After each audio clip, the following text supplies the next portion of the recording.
السلام علیکم viewers, good morning and a very warm welcome to news morning. آج نیا دن ہے اور بہت لمبے ویکینڈ کے بعد جب منڈے کو آپ آفیسز جاتے ہیں، اور آج تو سب سے اچھی بات یہ کہ سکولز کھل چکی ہیں ایک لمبے سے ویکینڈ کے بعد۔ نئے ہفتے کے ساتھ نئی انرجی کے ساتھ ہم آپ کی خدمت میں حاضر ہیں۔ اور آپ نے جو بات کہی نا، اچھا ایک چیز ہے، جب سکولز اوپن نہیں ہوئے تھے نا تو آپ کو آنے میں بہت جلدی یعنی پہنچ جاتے تھے، 15 منٹ کا راستہ 10 منٹ میں طے ہوتا تھا، ٹریفک اتنی نہیں ہوتی تھی۔ ابھی چونکہ اسکول، اور یہ بھی ضروری ہے، بہت ضروری ہے۔ بچوں نے جو ستایا نا گھر والوں کو 2 مہینے کی لمبی چھٹیوں کے بعد، ماؤں نے تو اللہ کا شکر ادا کیا ہے، والدین نے اللہ کا شکر ادا کیا کہ بچوں کو اب اسکول جانا پڑے گا، لیکن ایک لائف نظر آتی ہے جب بچے اسکول جا رہے ہوتے ہیں اور ایک فیسٹیوٹی سی ہوتی ہے نا باہر۔ بہت اچھا وہ مارننگ فیل ہی اور ہوتی ہے جب بچوں کے اسکول لگی ہوں، اور گھر پہ بھی وہ رونق ہوتی ہے، کہیں لنچ باکسز بن رہے ہوتے ہیں۔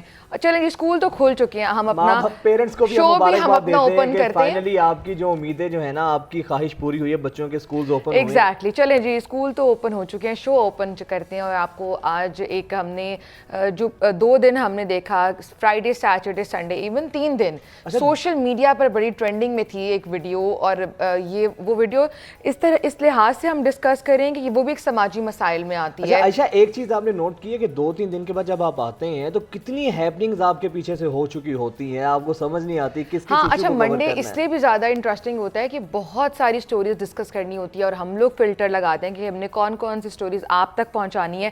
اچھا خبر یہ ہے کہ ایک سوشل میڈیا پر ویڈیو وائرل ہوتی ہے، اور اس میں ایک پولیس اہلکار ہے جو کہ گالم گلوچ کرتا دکھائی دیتا ہے، بڑی بدتمیزی سے پیش آتا ہے۔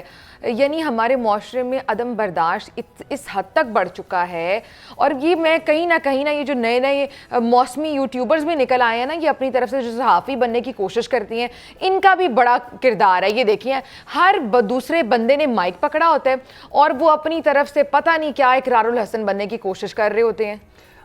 اچھا دوسری چیز یہ ہے کہ اگر جس طرح ہر چمکتی چیز سونا نہیں ہوتی نا، تو ہر ہاتھ میں مائک لیے شخص صحافی نہیں ہوتا۔ تو کس نے آپ کو اجازت دی ہے؟ اگر آپ کے پاس مائک ہے تو آپ کسی راہ چلتے کو روکیں۔ یہ وارڈن کا کام ہے، یہ پولیس اہلکار کا کام ہے کہ اگر اس نے ہیلمٹ نہیں پہنا ہے یا اس کے پاس کوئی ایسی خلاف ورزی کر رہا ہے قانون کی، تو آپ کون ہوتے ہیں کہ محض اس لیے کہ صرف آپ کے ہاتھ میں مائک ہے آپ کسی کو بھی روکیں؟ ٹھیک ہے، پولیس والے نے جو کیا وہ الگ چیز ہے، لیکن آپ کے پاس اگر مائک ہے اس کا کیا مطلب ہے کہ آپ کے پاس آپ کو بدماشی کا لائسنس مل گیا ہے، آپ کسی کو بھی روک سکتے ہیں؟ ویوز کے لیے نا کسی بھی حد تک چلے جاتے ہیں۔ اور دیکھیں وہاں جو گٹا بنایا ہوا ہے اس بندے نے، اور وہ بندہ پولیس اہلکار پتہ نہیں اس کے کیا پرابلمس چل رہے ہیں لائف میں، اس کے مائنڈ میں کیا چل رہا ہے۔ اور مجھے تو جتنی گالیاں دی ہیں نا، جتنی گالیاں دی ہیں، شکر ہے جس کا نام لیا ہے نا اس یوٹیوبر نے، سب کو گالیاں دی ہیں۔ بٹ جب وہ بار بار ناظرین کہہ رہا تھا نا تو میرا دل ایک دفعہ رک جاتا تھا کہ وہ چاہ رہا تھا کہ ناظرین کو گالیاں پڑے، لیکن ہم اس پولیس والے کے مشہور ہیں۔ اچھا میں بتاؤں ہمارے پاکستان میں کیا چل رہا ہے کہ صرف نا یہ اسی طرح کے نا تفریح کے مواقع رہ گئے ہیں، لوگوں نے اتنا انٹرٹین کیا ہے اس ویڈیو سے، اتنا وہ انٹرٹین ہوئے ہیں، اور میمز بن رہی ہیں، اتنی میمز بن رہی ہیں۔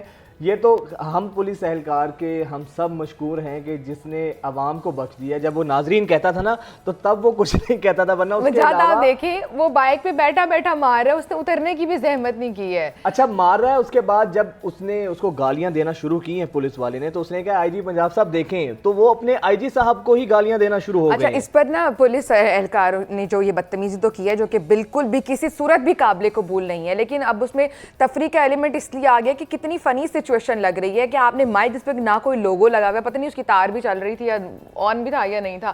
اینی ویز جو آئی جی صاحب اور جو باقی نام لے کر بدتمیزی کی ہے، اس کا معائنہ کرایا گیا ہے، اور یہ جناب ذہنی مریض کہہ لیں، آئی جی صاحب نے تو یہ کہا ہے کہ یہ جو ہے نا مینٹلی طور پہ، کیونکہ کچے میں ایک آپریشن ہوا تھا تو اس آپریشن میں یہ پولیس اہلکار شریک تھا، تو وہاں پر اس کے سر پر کوئی چوٹ لگی تھی۔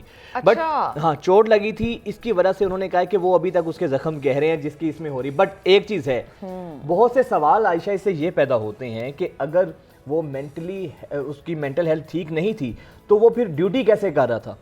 ادارے کے اوپر سوالیہ نشان ہے کہ ایک پولیس اہلکار جس کو آپ کہہ رہے ہیں کہ سائیکولوجیکلی ذہنی طور پہ وہ ٹھیک نہیں ہے، فٹ نہیں ہے۔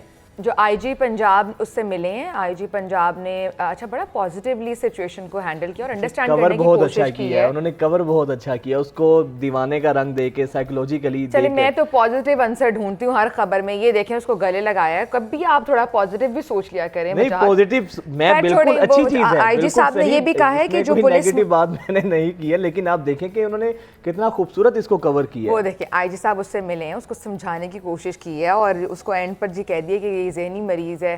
یہ دیکھیں چلے خیر, اچھا یہ بھی ایک چیز ہے 10 بیماریوں کے خلاف اب جو اسکریننگ ہوا کرے گی, جو پنجاب پولیس میں ہمارے بھرتی ہیں اہلکار, اب ان کا مینٹل بھی چیک اپ کیا جائے گا بھرتیوں سے پہلے. اور دوسری چیز یہ ہے عائشہ کہ اس آئی جی پنجاب کی مثلا جتنی ان کی تعریف کی جائے کم ہے, جتنا انہوں نے پولیس ریفارمز کے حوالے سے کام کیا ہے. آپ دیکھیں یہ جو سہولت مراکز قائم کی ہے, مجھے ایک دفعہ ان سے ملنے کا اتفاق ہوا تھا اور یہ بہت زیادہ کول چل کام اس طرح کے انسان ہیں. بہت چلیں آگے بڑھتے ہیں. کے حوالے سے ان کی بہت زیادد خدمات ہیں, اور پولیس کا جس طریقے سے انہوں نے پولیس کے لیے کام کیے ہیں, پولیس کا امیج بہتر کرنے کے لیے کام کیے, اس میں تو کوئی شک ہی نہیں ہے. خیر اب آگے بڑھتے ہیں, اگلے سیگمنٹ کی جانب بڑھتے ہیں.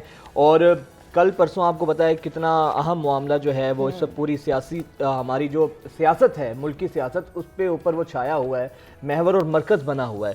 اور وہ معاملہ یہ ہے کہ صدر مملکت عارف الوی صاحب, ویسے تو ہم ایک بات سنتے تھے نا کہ ایک محاورہ بنا ہوا تھا مذاقن, یعنی کہ لوگ تنزیہ کہتے تھے کہ یہ تیرا پاکستان ہے نہ میرا پاکستان ہے, یہ اس کا پاکستان ہے جو صدر پاکستان ہے. تو اب یہ صدر پاکستان کا بھی پاکستان نہیں رہا ہے, کیونکہ جس ملک میں آپ کا صدر اتنا بے بس ہو. میں بتاتی ہوں وجہات کیا بات کر رہے ہیں. ایک ٹویٹ سامنے آتا ہے صدر مملکت کی جانب سے, جس میں وہ ایسے بات کرتے ہیں کہ جیسے ان کو پتہ ہی نہیں ہے جی صدر مملکت کا عہدہ کیا ہے اور ان کی ناک کے نیچے کیا چل رہا ہے. ایک نوٹیفیکیشن انہوں نے ان پر ایک سیکرٹ آرمی ایکٹ کی ہم بات کر رہے ہیں, اس پر سائن کرنے تھے, اور جب سائن ہو جاتے ہیں قانون بھی بن جاتا ہے, اس کے بعد وہ ٹویٹ کر کہتے ہیں مجھے پتہ نہیں تھا سائن کس نے کیا, میرے عملے نے. اچھا اس کا طریقہ یہ ہوتا ہے نا, ایک جو صدر ہوتا ہے نا, اس کے پاس جو بھی سمری جاتی ہے وہ پابند ہوتے ہیں کہ اس کو وہ سائن کرنا ہے. اگر وہ سائن نہیں کرتے ہیں 10 دن کے اندر تو اس کے بعد آٹومیٹکلی وہ قانون منظور ہو جاتا ہے, قانون بن تو جاتا ہے. اب صدر عارف الوی صاحب نے کہا کہ جو آرمی سیکرٹ ایکٹ آیا اور ساتھ میں آفیشل سیکرٹ ایکٹ آئی, یہ دو طرح میم تھے. اس کے اوپر صدر دو ایکٹ ہیں الگ الگ ہیں. ایک آرمی ایکٹ ہے اور ایک آفیشل سیکرٹ ایکٹ ہے. اس کے اوپر انہوں نے کہا کہ جب اس کے پاس دستخط کرنے کے لیے میرے پاس یہ قانون آیا تو میں نے کہا کہ میں اس پہ سائن نہیں کروں گا, اس کو واپس بھیج دیں, کیونکہ واپس اگر نہ بھیجیں تو 10 دن کے اندر وہ خود آٹومیٹکلی قانون منظور ہو جاتا ہے. انہوں نے کہا کہ میں نے یہ بھی باتیں ہو رہی ہیں کہ بس صدر مملکت نے نا اپنی جان چھڑائی ہے کہ ان کے گھر پہ نہ آ جائیں سارے پیچھے والے, جس طرح کرتے ہوتے ہیں, ان کی عادت ہے. اچھا کچھ بھی ہو سکتا ہے, لیکن جو ان کا موقف ہے, ان کا یہ کہنا ہے کہ میں نے میک شور کیا کہ یہ مسودہ آپ نے واپس بھیج دیا ہے. تو کہتے ہیں کہ مجھے یقین دہانی کروائی گئی کہ ہاں جی واپس بھیج دیا گیا ہے. تو اس کے بعد جب وہ ہوا اور پتہ چلا کہ منظور ہو گیا, تو پھر اس کے بعد ان کا ٹویٹ سامنے آیا. انہوں نے کہا کہ میں اللہ کو گواہ بنا کر کہتا ہوں کہ میں نے آفیشل سیکرٹ ترمیمی بل 2023 اور پاکستان آرمی ترمیمی بل 2023 پر میاں داؤد ہمارے ساتھ موجود ہیں, ماہر قانون ہیں. السلام علیکم میاں داؤد, بہت شکریہ آپ کے وقت کا. اچھا میاں داؤد, یہ خبریں جو گردش کری ہیں کہ آپ بھی اس تمام تر واقعے سے آپ کے علم میں ہوگا, یہ اہم بلوں پر دستخط سے متعلق جو صدر کی تردید ہے, اس کے بعد ایک نئی ہلچل تو پیدا ہو گئی ہے. اس معاملے کے سیاسی منظرنامے پر کیا اثرات ہونے والے آنے والے دنوں میں؟ میری ذاتی رائے میں عارف الوی صاحب جو ہیں وہ سیاسی طور پر خود اس شرارتی ٹویٹ کے سب سے بڑے بینیفیشری ہیں, اور بنیں گے بھی. آپ مستقبل میں دیکھ لیجئے گا, کیونکہ پی ٹی آئی کے اوپر عارف الوی صاحب کے کردار کے اوپر گزشتہ 2-2.5 ماہ سے ہم دیکھ رہے ہیں کہ پی ٹی آئی کے کارکنان اور لوگ جو ہیں وہ سوشل میڈیا کے اوپر انہیں سب سے زیادہ تنقید کا نشانہ بنا رہے تھے, کیونکہ یہ حکومت کی طرف سے جو بلز آ رہے تھے ان کو منظور کر رہے تھے, جو سب سے بڑا اعتراض تھا پی ٹی آئی کا. لیکن اب اپنی ساکھ کو بچانے کے لیے انہوں نے ایک ایسی شرارتی ٹویٹ کی, جس کی وجہ سے آج آپ دیکھیں کہ جیسے ہی انہوں نے ٹویٹ کی تو پی ٹی آئی کی طرف سے سوشل میڈیا کیمپین بھی ان کے حق میں جو ہے وہ چلانی شروع کر دی گئی. تو میں تو ذاتی طور کے اوپر یہ سمجھتا ہوں کہ اب 9 ستمبر کو عارف الوی صاحب کی جو ہے وہ صدر کے عہدے کی مدت جو ہے وہ ختم ہو رہی ہے, اور میری معلومات کے مطابق عارف الوی صاحب جو ہیں وہ استعفیٰ دے رہے ہیں. پہلے ہی انہوں نے ذہن بنا لیا ہوا تھا, اور انہوں نے کسی جگہ کے اوپر یہ کمٹمنٹ بھی دے دی تھی کہ وہ 9 ستمبر تک جو ہے یا 9 ستمبر کو استعفیٰ دے دیں گے. تو استعفیٰ دینے کے بعد انہوں نے کیا کرنا تھا, ان کے پاس کچھ کرنے کے لیے ہے نہیں, تو اس لیے انہوں نے یہ شرارتی ٹویٹ کی پی ٹی آئی کے اندر اپنے آپ کو دوبارہ زندہ کیا. اب آپ دیکھیں گے کہ یہاں سے استعفیٰ دینے کے بعد وہ اچھا امین صاحب یہ بتائیے گا چونکہ آپ قانونی ماہر ہیں, یہ بتائیں کہ صدر کو بھیجے گئے جو بلز ہوتے ہیں اس کی منظوری کا طریقہ کار کیا ہوتا ہے, اور جب صدر نے اب تردید کر دی ہے کہ میں نے تو سائن نہیں کیے تھے, تو اس کے بعد اب یہ معاملہ کیا رخ اختیار کر سکتا ہے؟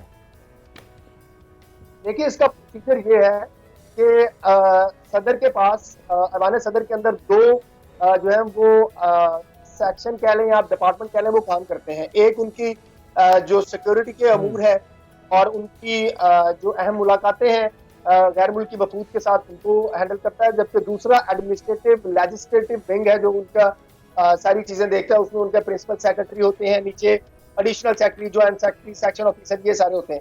تو پارلیمنٹ کی طرف سے اگر کوئی بل آتا ہے تو وہ سب سے پہلے سیکشن آفیسر اس کو دیکھتا ہے, یا کوئی اور کسی قسم کا کسی وزارت کی طرف سے کوئی کویسچن کوئی کوری آتی ہے وہ اس کے اوپر اپنی نوٹنگ کر کے اپنے ہائر آفیسر کو بھجوا دیتا ہے, وہ پھر اگلا اپنے ہائر آفیسر کو بھجوا دیتا ہے, اس کے اوپر نوٹنگز وہ کرتے جاتے ہیں اور وہ سارا جو ہے وہ اس کے بعد آخری اسٹیج کے اوپر وہ یہ صدر مملکت کے پاس پہنچتا ہے.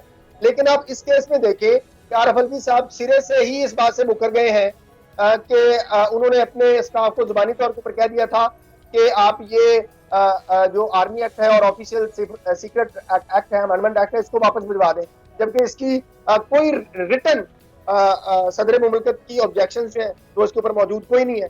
آج تک صدر مملکت نے جتنے بھی عارف الوی صاحب نے بل واپس بھجوائے ہیں ان کے اوپر انہوں نے تحریری طور پر اعتراضات اٹھائے ہیں, لیکن اس کے اوپر جو ہے وہ کوئی اعتراضات جو ہیں وہ نہیں اٹھائے. اور وزارت قانون نے بھی اس موقف کو بڑا واضح طور کے اوپر کہہ دیا کہ صدر اب اپنے اس عمال کی, اس اقدام کی جو ہے وہ اونرشپ لیں. انہوں نے دستخط نہیں کیے, یہ بات درست ہے, انہوں نے بل کو اپنے پاس دبا کر رکھا جو کہ آئین کے 10 دن کی مدت کے خلاف ہے, وہ اس کو دبا نہیں سکتے تھے. تو یہ قانون تصور ہونا. اچھا میاں داؤد جی, یہ میاں داؤد یہ جاننا چاہیں گے آپ سے کہ جیسے آپ یہ بھی بات کر رہے ہیں نا کہ اپنے سر سے تو بلا ٹلانے کی کوشش کی ہے, لیکن اگر جو دفتری عملے پر بات ڈالی ہے, دفتری عملہ بھی اگر حرکت میں آ جاتا ہے اور اس بیان کے خلاف موقف دے دیتا ہے, تو کیا سچویشن پیدا ہو سکتی ہے اور اس پر کارروائی بھی کیا ہو سکتی ہے, طریقہ کار کیا ہوگا؟ دیکھیں میں بھی ذاتی رائے کے اندر تو ان کے دفتری عملے کو جو ہے وہ وضاحت دینی نہیں چاہیے یا کوئی رد عمل دینا نہیں چاہیے, اس کی ضرورت نہیں ہے.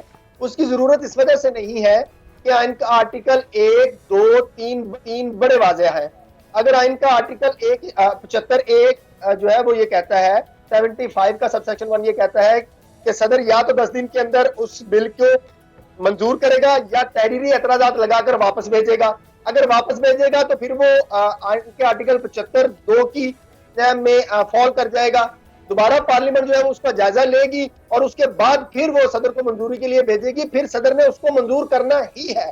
لیکن اگر صدر ان دونوں آرٹیکلز میں اگر کوئی کام نہیں کرتا اور بل کو اپنے دبا کر رکھ لیتا ہے تو پھر آئین کا آرٹیکل 75(3) جو ہے وہ از خود ایکٹیو ہو جائے گا. تو جب آئین کی صورتحال بڑی واضح ہو تو اس میں کسی رد عمل کی یا ایوان صدر کے کسی سٹاف کی ضرورت نہیں ہے کہ وہ اپنا موقف دے کہ صدر سچ بول رہے ہیں یا صدر جھوٹ بول رہے ہیں. جب بالکل واضح طور کے اوپر نظر آ رہا ہے کہ عارف الوی صاحب جھوٹ بول رہے ہیں, شرارت کر رہے ہیں, تو پھر ان کے جھوٹ اور شرارت بتائیے گا. اب تو چونکہ یہ بھی ہو چکا ہے, قانون منظور ہو چکا ہے, تو عارف الوی صاحب کی تردید کے بعد کیا یہ بل ریورس ہو سکتا ہے, اور اگر ہوگا تو کن وجوہات کی بنا پر ہوگا, کس ترامیم کن قوانین کے تحت یہ بل ریورس ہوگا؟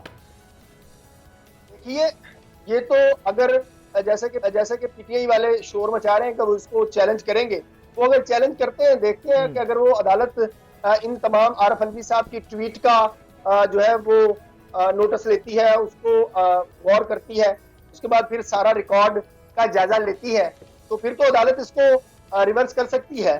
لیکن کیونکہ اس کے گزٹ نوٹیفکیشن جاری ہو چکے ہیں اور صدر مملکت اپنی ٹویٹ میں یہ بات تسلیم کر چکے ہیں کہ یہ قانون بن چکا ہے, تو پھر میرا نہیں خیال کہ کوئی عدالت جو ہے وہ اس پورے قانون سے مراد جو اس میں ترامیم کی گئی ہیں ان ترامیم کو جو ہے وہ سیٹ اسائیڈ کرے گی, کیونکہ آئین بڑا واضح ہے.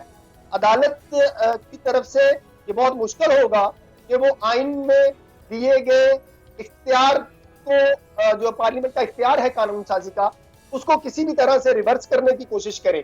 اگر ایسا کیا جاتا ہے تو یہ بہت ہی زیادہ افسوسناک ہوگا.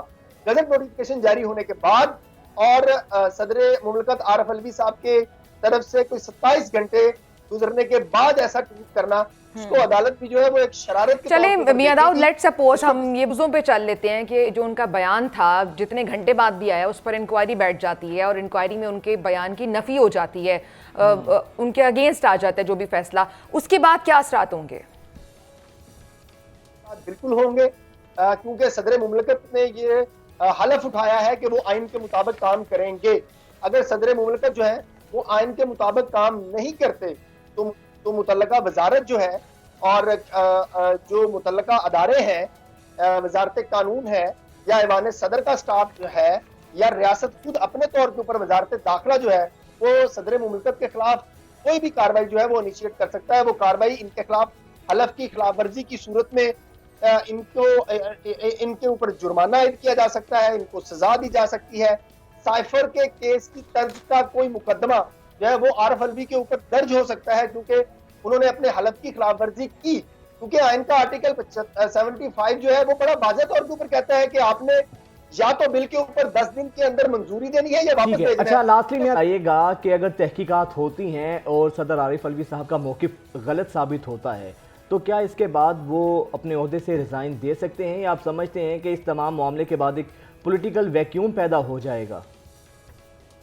میں نے جیسے پہلے آپ کے سوال میں یہ گزارش کی، صدر تھا وہ استعفیٰ دینے 9 ستمبر تک کو دے دیں گے یا 9 ستمبر کے آگے پیچھے دے دیں گے۔ وہ استعفیٰ دینے سے پہلے انہوں نے اپنے آپ کو سیاسی طور کے اوپر زندہ رکھنے کے لیے جو ہے وہ یہ شرارت کی ہے، اور اس کا ثبوت یہ ہے کہ آج پی ٹی آئی جو ہے وہ سوشل میڈیا کے اوپر عارف الوی کے حق میں کمپین چلا رہی ہے۔ باہر سے جو anti PTI political لوگ ہیں وہ تو عارف الوی کو تنقید کا نشانہ انہوں نے بنانا ہی تھا، لیکن ان کی اپنی جماعت کے لوگ جو ہے وہ بھی تنقید کا نشانہ بنا رہے تھے، تو ان کے لیے تو کوئی اور رستہ نہیں تھا۔ اگر وہ واپس گھر جاتے تو ان کو پی ٹی آئی والوں نے جوتیاں مارنی تھی، اس لیے انہوں نے بڑی جامع منصوبہ بندی کے تحت اپنے استعفے کو مد نظر رکھتے ہوئے کہ انہوں نے استعفیٰ دینا ہے، انہوں نے یہ ایک شرارتی ٹویٹ کی ہے تاکہ وہ پی ٹی آئی کی اپنی جماعت کے اندر تو کم از کم منہ دکھانے کے قابل رہ جائیں۔ اس کام کے لیے انہوں نے جو ہے وہ یہ شرارتی جو ہے وہ ٹویٹ کر دیا، اور آج دیکھیں گے وہ پی ٹی آئی والے ان کو ویسے ہی پی ٹی آئی والوں کو آپ کو پتہ ہے ان کے اندر عقل موت تو ہے کوئی نہیں ہے، جو ان کو کہہ دیا جاتا ہے یہ ڈھول بجانا شروع کر دیتے ہیں، نفسیاتی مریض قسم کی یہ مخلوق ہے۔ اور بہت بہت شکریہ میاں داؤد، ماہر قانون ہمارے موجود تھے اور اس تمام تر معاملے پر ہم ان سے ان کی قانونی رائے لے رہے تھے۔ لیکن ایک چیز تو طے ہے کہ 9 ستمبر کو ویسے ہی صدر عارف الوی صاحب کی مدت پوری ہو رہی ہے، وہ تو تب تو ریزائن کریں گے ہی کریں گے، اپنے عہدے سے سبکدوش ہوں گے، لیکن اس تمام تر معاملے کے بعد یہ اب خبریں سامنے آ رہی ہیں کہ عارف الوی صاحب جو ہیں ریزائن کر سکتے ہیں، لیکن اخلاقی جواب بھی یہی ہے کہ اگر واقعی میں عائشہ ایسا ہوا ہے کہ ایک صدر پاکستان اتنا بے بس ہے تو پھر ریزائن کرنے کے علاوہ کوئی آپشن بھی نہیں ہے۔ کچھ ہلکے یہ بھی باتیں کر رہے ہیں کہ جو کل کا ان کا یہ ٹویٹ تھا وہ فیس سیونگ ٹویٹ بھی ہو سکتا ہے، بیکاز چیئرمین شپ کے لیے بھی پی ٹی آئی کی چیئرمین شپ کی ریس میں وہ موجود ہیں۔ بریک لیتے ہیں، بریک کے بعد بہت سی سٹوریز ہم نے ڈسکس کرنی ہے آپ کے ساتھ، اسٹے ود اس۔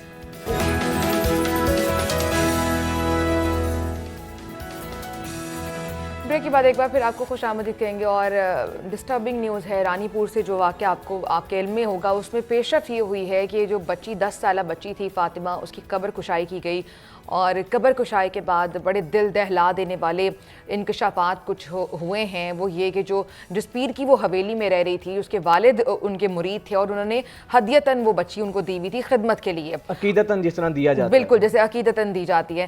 اچھا وہ بچی کے ساتھ انہوں نے جو کیا ہے، جو انکشاف ہوا ہے میڈیکل رپورٹ میں کہ بچے کے ساتھ زیادتی کی گئی، اس پر تشدد کیا گیا جس سے اس کی موت واقع ہو گئی ہے، یہ قبر کشائی کے بعد پوسٹ مارٹم رپورٹ کہہ رہی ہے۔ رپورٹ میں واضح طور پہ کہا گیا ہے اس بچی کے ساتھ نہ صرف جنسی زیادتی کی گئی ہے، ان پیر صاحب کے گھر جن کے گھر اس بچی کے والد نے عقیدتاً توفاتاً اس بچی کو ہدیتاً پیش کیا تھا، اور 10-11 مہینے سے بچی وہیں تھی، پتہ نہیں کب سے اس کے ساتھ یہ ہو رہا تھا، کب سے یہ اس بیچاری بچی کے ساتھ جنسی تشدد ہو رہا ہوگا، اور اس کے بعد پھر اس کے اوپر جسمانی تشدد بھی کیا گیا ہے، جس کے بعد اس بچی کی موت واقع ہوئی ہے۔ گلزار علی منگی ہمارے ساتھ موجود ہیں، نمائندہ رانی پور سے۔ گلزار السلام علیکم، بتائے گا کیا پیش رفت ہوئی اور مزید اس اہم کیس کے حوالے سے پولیس نے اب تک کیا کارروائی کی ہے؟ وعلیکم السلام جی، دیکھیے یہ واقعہ کچھ یوں ہے کہ 13 اگست کو سوشل میڈیا پر ایک ویڈیو وائرل ہوتی ہے جس میں کم سن بچی تشدد شدہ لاش دکھایا جاتا ہے۔ ویڈیو وائرل ہو گئی بعد میں معلوم ہوا کہ یہ ویڈیو جو ہے خیرپور کے علاقے رانی پور کی اسد شاہ کی حویلی کی 10 سالہ معصوم بچی فاطمہ کی ہے، جو نوشہر و فروخت کے گاؤں خان وہن کی رہائشی تھی، جو پیر آپ رانی پور۔ جی گلزار آپ سن پا رہے ہیں؟ جی آ رہی ہے، بالکل آ رہی ہے۔ اچھا گلزار یہ بتائیں ابھی تک قانون کس طرح سے حرکت میں آیا ہے؟ بیکاز یہ بھی خبریں تھیں کہ جو اسد شاہ کی بیوی ہے وہ ابھی تک لاپتہ ہے، فرار ہے، ان کو ابھی تک گرفت میں نہیں لیا جا سکا ہے۔ قبل از گرفتاری اس نے لے لی ہے شاید؟ جی اس حوالے سے بتائے گا۔ جی بالکل، جو ہے حنا شاہ جو ہے اس کی اہلیہ، اس نے جو ہے سندھ ہائی کورٹ سکھر سے جو ہے 7 دن کی جو ہے نا ضمانت قبل جو ہے منظور کرا لی تھی۔ تو اس کے بعد جو ہے جب پولیس کو دوسری شاہدیاں مل گئیں تو پولیس جو ہے اپنی حویلی میں اس کی موت کی جب ویڈیو وائرل ہوئی۔ اچھا گلزار آپ سے ریکویسٹ ہے ذرا اپنا فیس جو ہے ذرا وہ فریم کی طرف کیجئے گا، جی ایسے اب بات اپنی کیجئے گا۔ جی سر، تو یہ واقعہ انتہائی ہائی لائٹ ہوا، نگران وزیر اعلیٰ سندھ نے بھی ایکشن لیا اور پولیس سے واقعے کی رپورٹ جو ہے طلب کر لی۔ پولیس پیر اسد شاہ اور ان کی اہلیہ کے خلاف مقدمہ درج کر لیا۔ مقدمہ درج کرنے کے بعد اسی دوران پیر کی حویلی کی ایک اور ویڈیو منظر عام پر آئی جس نے دل دہلا دیا۔ ویڈیو میں کمسن بچی فاطمہ کے کپڑے دکھائے گئے اور وہی اس کی وہاں پر موت ہوئی۔ پولیس نے کارروائی کر کے ملزم اسد شاہ کو گرفتار کر لیا، جبکہ ایس ایس پی خیرپور میر رول خان کھوسو نے جو ہے معاملہ دبانے اور ملزمان کی سہولت کاری کرنے پر ایک ڈاکٹر اور متعلقہ ایس ایچ او کو بھی گرفتار کر لیا۔ اچھا گلزار یہ بتائیے گا، یہ تو آپ ڈیٹیلز دے رہے ہیں، بہت اچھی انفارمیشن آپ شیئر کر رہے ہیں ہمارے ساتھ۔ اب بچی کے والد کا یہ کہنا ہے کہ اس پر دباؤ ڈالا جا رہا ہے صلح کے لیے کہ معاملہ رفع دفع کیا جائے، اس بارے بھی ذرا اپڈیٹ کیجیے گا۔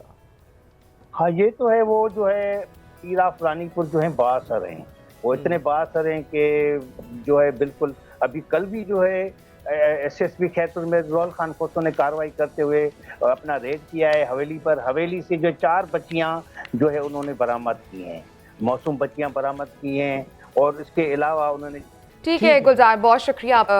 پوسٹ مارٹم رپورٹ تو آ چکی ہے جس میں یہ بھی تصدیق ہو چکی ہے کہ بچے کے ساتھ زیادتی بھی کی گئی تھی اور اس پہ تشدد بھی کیا گیا تھا۔ اب دیکھنا یہ ہے کہ یہاں پر قانون کتنا حرکت میں آتا ہے، بیکاز یہاں ریاست کو حرکت میں آنا ضروری ہوگا۔ اگر صلح صفائی کے لیے بھی دباؤ ڈالا جا رہا ہے تو ریاست کو فریق بننا پڑے گا تاکہ ایسے واقعات آگے نہ ہو سکیں۔ اچھا پہلے بھی ایسے واقعات ہوتے رہے ہیں، اب رپورٹ تو سامنے آ چکی ہے، یہ تو واضح ہو چکا ہے، یہ جو پیر صاحب ہیں جو اپنے آپ میں بڑی پیری پیری کا لبادہ اوڑے ہوئے تھے۔ میرا آپ سے سوال ہے کہ آپ نے ویڈیو دیکھی ہے، اس میں آرام سے وہ پلنگ پر سو رہا ہے ایک شخص اور بچی دم توڑ رہی ہے، میری سمجھ سے باہر ہے کہ کیسے انسانی جان اتنی سستی ہو سکتی ہے۔ کے سامنے آنے کے باوجود بھی اگر ہمارے اداروں کی ضمیر نہ جاگیں، اور اب تو رپورٹ سامنے آ چکی ہے، دودھ کا دودھ اور پانی کا پانی ہو چکا ہے کہ اس معصوم بچی پر نہ صرف جنسی تشدد کیا گیا بلکہ اس کو جسمانی تشدد بھی کیا گیا، مینٹلی اور فزیکلی ٹارچر بھی کیا گیا ہے۔ اب یہ ہمارے اداروں کا، قانون نافذ کرنے والے اداروں کا امتحان ہے۔ مراد علی شاہ صاحب سے بھی ہماری درخواست ہے کہ وہ سی ایم سندھ ہیں کہ وہ اس تمام تر معاملے کو خود ٹیک اپ کریں۔ پیرنٹس سے درخواست ہے کہ پلیز آپ لوگ پیسے لے کے کچھ سیٹلمنٹ نہ کیجئے۔ اب تو نگران وزیر اعلیٰ آ چکے ہیں، ان سے ہماری درخواست ہے۔ اچھا ٹھیک ہے، یہ بات ہو چکی، اب آگے بڑھتے ہیں۔ آئے روز ویسے تو موٹر وے جو ہے نا، اس کو سب سے محفوظ ترین سفر سمجھا جاتا ہے اور کہا جاتا ہے، اور ہے بھی محفوظ ترین کیونکہ ون وے ہے اور اتنی ٹریفک بھی نہیں ہوتی۔ گزشتہ چند عرصوں سے عائشہ ہم لوگ یہ دیکھ رہے ہیں کہ آئے روز ٹریفک حادثات موٹر ویز پر ہونے لگے ہیں، کبھی اس کو ڈرائیور کی غفلت کہہ دیا جاتا ہے، کبھی اس کو اچھا آپ موٹر وے کی بات کر رہے تھے، میرے نزدیک اس میں موٹر وے کا قصور نہیں ہے۔ موٹر وے تو ایک اسٹریٹ روڈ ہے، بہت اچھا روڈ ہے، وقت کی بچت کے لیے بنایا گیا ہے۔ اس میں کہیں نہ کہیں ڈرائیورز کی غفلت ہوتی ہے، ایسے طوفانی سپیڈ سے چلا رہے ہوتے ہیں، انہیں یہ پتہ نہیں ہوتا کہ پیچھے 70-80 لوگ ہیں جن کی جانوں کی ذمہ داری ان پر عائد ہوتی ہے۔ پہلی یہ چیز، دوسری یہ چیز کہ جو وہیکلز وہاں استعمال ہوتے ہیں موٹر وے پر، ان کی چیکنگ کا کوئی نظام نہیں ہے کسی قسم کا بھی۔ اچھا ڈرم رکھے گئے تھے، ڈیزل کے ڈرم رکھے گئے تھے اس بس میں، آپ اندازہ کریں جس سے بس میں آگ لگ گئی اور 20 سے زائد افراد ہیں جو اس میں جل گئے ہیں۔ ایک پیرنٹ جو ماں باپ پوری فیملی سفر کری تھی، یہ دیکھیں ایسے ہولناک، ایسے دردناک وجاد وہ فیملی نے، میں آپ کو بتاتی ہوں، ایک آپ دیکھیں باپ ماں باپ ان کی کوشش ہوتی ہے کہ ان کی جان جائے, ان کو اپنی جان کی پرواہ نہیں ہوتی کہ ان کی اولاد کی کسی طرح زندگی محفوظ ہو جائے. بچے گرمیوں کی چھٹیاں گزارنے کے لیے گئے ہوئے تھے اپنی نانی کے گھر کراچی, تو باپ واپس ان کو لینے آ رہا تھا کہ کل اسکول کھلنے ہیں. آپ اندازہ کریں کہ آج ان بچوں نے اسکول جانا تھا, اور میرے سے تو بات نہیں کی جا رہی ہے وجاہت کہ وہ باپ نے اپنے 2 بچوں کی جان بچانے کے لیے ان کو کھڑکی سے باہر پھینکے کہ ایٹ لیسٹ ان 2 بچوں کی جان بچ جائے کسی طرح سے. 2 بچوں کی جان تو بچ گئی, لیکن جو 2 بچے ننھے پھول تھے, اب باپ کو اتنی زندگی نے اللہ تعالیٰ نے مہلت نہیں دی کہ باقی 2 بچوں کو بھی بھیج سکتا, اور 2 وہ ماں باپ اور ان کے 2 بچے اس آگ میں جل کر اور یہ بات صرف وہ سمجھ سکتے ہیں جو خود بچوں والے ہوں گے یا جن کے اپنے بچے ہوں گے, جن کو پتا ہوگا کہ کس طرح بچے تیاری کرتے ہیں. اگلے دن انہوں نے اسکول جانا ہوتا ہے, نئے کپڑے, نیا یونیفارم, نئے بیگز کی ان کو ضرورت ہوتی ہے, اور صرف 1-2 شخص کی یہ نااہلیاں کہہ لیں, ان کی غفلت کہہ لیں, پورے کے پورے خاندان تباہ ہو جاتے ہیں. اس پر کوئی بولنے والا نہیں ہے. اب جتنے لوگ اس پہ گئے ہیں, جتنے لوگ دنیا سے گئے ہیں, آخر کوئی نہ کوئی ان کا قصوروار تو ہوگا. اسی تمام تر معاملے پر بات کرنے کے لیے AIG آپریشنز سید محمد بلال صاحب ہمارے ساتھ موجود ہیں. بلال صاحب بہت شکریہ. بلال صاحب, آئے روز ایسے واقعات ہمیں دیکھنے کو ملتے ہیں. سر, موٹر وے کو محفوظ ترین سفر سمجھا جاتا ہے, یہ کیسے ممکن ہے کہ ایک بس سر موٹر وے پر چڑھی ہے, اس کی کوئی نہیں دیکھا گیا, ڈیزل کے ڈرم اس بس میں رکھے ہوئے تھے, اتنے لوگ اپنی جانوں سے گئے ہیں, اس پک اپ میں ایسے ڈرمز رکھے گئے تھے, تو سر آخر کوئی نہ کوئی قصوروار تو ہوگا اس پہ. جی بسم اللہ الرحمن الرحیم. سب سے پہلے آپ کا بہت شکریہ آپ کے چینل کا کہ آپ نے ہمیں یہ موقع فراہم کیا کہ ہم آئیں اور یہاں پہ اپنا پوائنٹ آف ویو دے سکیں. سب سے پہلے inspector general national highway and motorway police Sultan Khawaja Sahib اور تمام افسران اور ملازمان کی طرف سے ہم اس واقعے کے اوپر گہرے دکھ اور رنج کا اظہار کرتے ہیں. اس کے بعد آپ نے جیسے فرمایا, بس یہ کراچی سے اسلام آباد کی طرف بس رواں تھی. جو موٹر وے پولیس کے SOPs بنے ہوئے ہیں اس کے مطابق مووی پوائنٹ پہ اس کو چیک بھی کیا گیا, سیکنڈ ڈرائیور کی اویلیبلٹی کو انشور کیا گیا. رحیم یار خان کے پاس یہ بس رکی ہے, اس نے اپنا سٹے کیا ہے, ڈرائیور بھی چینج ہوا ہے. لیکن انفارچونیٹلی جب یہ واقعہ ایکسیڈنٹ کا ہوا ہے اس سے کچھ دیر قبل پرائما فیشائے, ابھی چونکہ انکوائری انڈر وے ہے, بس ڈرائیور کو نیند آ گئی, جس نے پیچھے سے اس کیری وین کو ہٹ کیا, اور اس کیری وین کے اندر چونکہ ڈیزل آتشگیر مادہ موجود تھا, اس کی وجہ سے نقصان زیادہ ہوا ہے. جو آگ لگی ہے وہ پھر کنٹرول نہیں ہو سکی اور دونوں گاڑیوں کو اس نے اپنی لپیٹ میں لے لیا. یہاں پہ میں یہ بتاتا چلوں کہ موٹر وے پولیس کی یہ بالکل کلیئر پالیسی ہے کہ ہم کسی بھی اوپن باڈیڈ وہیکل میں پیسنجرز یا گڈز کی ٹرانسپورٹیشن کو الاؤ نہیں کرتے. اسی امر میں جہاں پہ بھی کوئی غفلت یا کوتاہی ہوتی ہے اس کے اوپر تعدیبی کارروائی بھی کی جاتی ہے. اور سر, تعدیبی کارروائی تب کی جاتی ہے جب بہت ساری جانیں جا چکی ہوتی ہیں, گھروں کے گھر اجڑ چکے ہوتے ہیں, تب کارروائی کیوں کی جاتی ہے؟ اس میں جب ڈرم رکھے گئے تھے, ڈیزل کے ڈرم, کوئی ایسے چیک پوائنٹس نہیں جہاں ان کو چیک کیا گیا ہو, اور اگر چیک کیا گیا تھا کہ ان ڈرمز میں کیا ہے تو اسے آگے اس وہیکل کو آگے بڑھنے کی اجازت کیسے مل گئی؟ آپ بالکل صحیح فرما رہی ہیں. میں اسی سلسلے میں یہ عرض کر رہا ہوں کہ یہ رات کو بہت ہی 0 hours جسے ہم کہتے ہیں ارلی مارننگ اس گاڑی کا داخلہ موٹر وے سے ہوا ہے. اسی غفلت اور کوتاہی کی تصدیق کرنے کے لیے, نشاندہی کرنے کے لیے ایک ہائی لیول کمیٹی موجود ہے, بنا دی گئی ہے. Inspector general national highway and motorway police چند ہی گھنٹوں کے دوران اپنے zonal commander additional IG central کے ہمراہ جائے واردات کے موقع کے اوپر موجود تھے, اور اسی لیے ایک AIG صاحب, آپ نے جو فرمایا بجا فرمایا. اس میں ہم بیشتر دفعہ بارہا ہم کہہ بھی چکے ہیں کہ موٹر وے جو پولیس ہے وہ مثالی کام کرتی ہے, اس میں کوئی شک نہیں ہے کہ بہت تعاون بھی کرتی ہے. لیکن AIG صاحب, سر ہمارا سوال یہ ہے کہ جب بھی ایسے واقعات ہوتے ہیں, ابھی چند عرصے پہلے بھی یہ واقعہ ہوا جب وہ بس آ رہی تھی اور وہ الٹی اور کتنے لوگ اس میں جاں بحق بھی ہوئے, لیکن سر کمیٹیز بھی بن جاتی ہیں, ہر چیز ہوتی ہے, لیکن واقعات رکتے نہیں ہیں. ہر دفعہ کیوں سر ہم منتظر ہوتے ہیں کوئی ایسا حادثہ ہو, کوئی ایسا سانحہ ہو, اس کے بعد ہی ہم ہوش میں آتے ہیں؟ نہیں سر, میں اس میں یہ عرض کرتا چلوں کہ یہ پالیسی اور یہ اس کی امپلیمنٹیشن شروع اول دن سے یہاں پہ موجود ہے کہ کسی بھی اوپن باڈیڈ ہم وہیکل کے اندر پیسنجرز اور گڈز کی ٹرانسپورٹیشن کو الاؤ نہیں کرتے. لیکن اس پالیسی کے باوجود کہیں پہ کوئی غفلت یا کوتاہی کا جو چانس ہے آپ اس کو منیمائز نہیں کر سکتے, جس طرح میں عرض کر رہا ہوں کہ یہ رات کو بہت لیٹ کسی ٹائم یہ گاڑی انٹر ہوئی ہے، اور چونکہ یہ گاڑی پوری طرح سے جل چکی تھی، اس لیے ابھی ہم یہ کہہ نہیں سکتے کہ اس کو کنسیلڈ کیا گیا تھا اس ڈیزل کو، یا یہ اوپن باڈی کے اندر موجود تھے. بہرحال جو پیٹرولیم ایکٹ اور ریگولیشنز ہیں اس کے تحت اس کو پیٹرول کی اس طرح ترسیل کرنا جو ہے وہ غیر قانونی ہے. لیکن اے آئی جی صاحب یہ چیز تو واضح ہو گئی سر، بالکل آپ نے بجا فرمایا، بالکل بجا فرمایا، یہ چیز تو سر واضح ہو گئی. اب تک سر 24 گھنٹے سے زائد کا وقت گزر چکا ہے.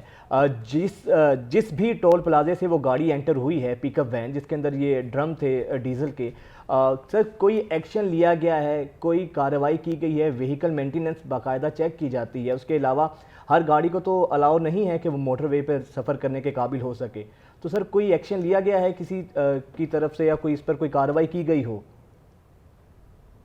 جی میں وہی آپ کو جس طرح میں نے پہلے عرض کیا کہ ہم نے انٹرنل اکاؤنٹیبلٹی کے تحت inspector general of motor way police نے جو 9 لوگ تھے، جس میں ایک ڈی ایس پی اور 8 دوسرے افسران شامل ہیں، ان کو فی الفور سسپینڈ کر دیا گیا ہے. ایک ہائی لیول کی انکوائری کمیٹی تشکیل دے دی گئی ہے جس میں motorway police, N H A اور دیگر سسٹر ایجنسیز کے نمائندگان بھی شامل ہیں، جن کا اس کمیٹی کا مینڈیٹ یہ ہے کہ ذمہ داروں کا تعین کیا جائے، ایگزیکٹلی کیا ہوا ہے اس کو اسرٹین کیا جائے، اور پھر ان کو انشاءاللہ سزائیں بھی دی جائیں گی. اچھا اے آئی جی صاحب، ہماری یہ ریکویسٹ ہے آپ سے کہ اگر وہیکل کو چیک نہیں کیا گیا یا جس کی بھی غفلتی، سسپینڈ ہو جانا یہ کوئی حل نہیں ہے بات کا. اس طرح کے کچھ ایسے قوانین بنائے جائیں یا قوانین موجود ہوں گے ان کو امپلیمنٹ کرایا جائے کہ ہر ایک وہیکل جو ٹول پلازا دے رہا ہے، ٹول پلازا پر رک رہا ہے اور جو بھی اپنا ٹوکن وغیرہ لے رہا ہے اس کی چیکنگ پراپر کی جائے. اگر اس طرح کے کوئی ڈرائیور ہیں جو لے کر جا رہے ہیں پیٹرولیم کی کوئی بھی مصنوعات ہو، پیٹرول ہو، ڈیزل ہو، غیر قانونی طور پر، یہ آپ دیکھیں کلر کا ہار کی تازہ وہاں پر ایک تازہ مثال ہے جو آپ نے قانون بنایا ہوا ہے، اور وہاں پر آپ دیکھیں کوئی بھی اوور سپیڈ پہ جاتے ہیں اس کا چلان ہوتا ہے اور چلان گھر آ جاتا ہے. سب کو پتہ ہے کہ بہت سختی ہے وہاں پر، اس کو ہم اپریشیٹ کرتے ہیں، لیکن یہ گزارش ہے آپ سے سر کہ کوئی چیکنگ کا نظام اتنا مضبوط کر دیا جائے کہ تاکہ اب آپ کو معلوم ہوگا کہ بچے جنہوں نے اسکول جانا تھا آج، وہ اپنی نانی کے گھر سے چھٹیاں منا کر آ رہے تھے، ماں باپ بچے سب جل گیا، پورا خاندان جل گیا. سر ایسی جو ڈسٹربنگ نیوز ہوتی ہیں، خاندان اجڑ جاتے ہیں صرف چند لوگوں کی غفلت کی وجہ سے. آپ سے گزارش ہے سر کہ پلیز قانون کو حرکت میں لے کر آئیے اور سخت قوانین بنائیے تاکہ آئندہ کوئی ایسا سوچے بھی مت. Suspension is not the solution. آپ نے بالکل بجا فرمایا جی، اور ہماری جذبات اور ہماری دعا ان تمام فیملیز کے ساتھ ہے جنہوں نے اپنے پیاروں کو کھویا ہے. ہم سمجھ سکتے ہیں کہ ان کا دکھ کیا ہے.